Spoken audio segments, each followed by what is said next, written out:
Gosta ngani gwala bank so tswalo sikumulu. Mina utswalo yenu wa June ka Gosta.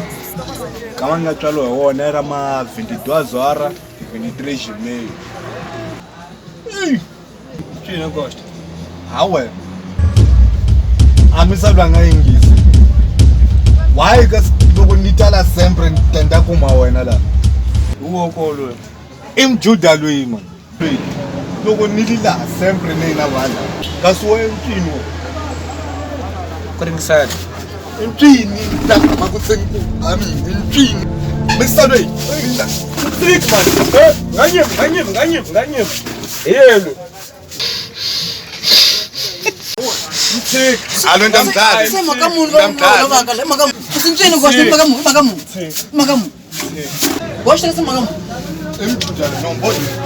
Antolo. Wili munhu okonga. Niye Gosta nandlela ka memelwe. Hambele unle ka uhlambe na mkuma lweka ka xipesha melwe. Ni kwarto ko. Awa vuya la futhi nena. Fuck you man.